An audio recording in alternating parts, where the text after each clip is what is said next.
Hindi ko din po alam.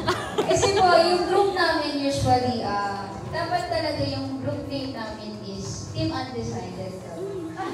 Pero yung team namin is, kahit undecided kami is, kaya namin lumaban. Kahit na hindi kami naka-focus sa panalo, kaya namin kayo talunin.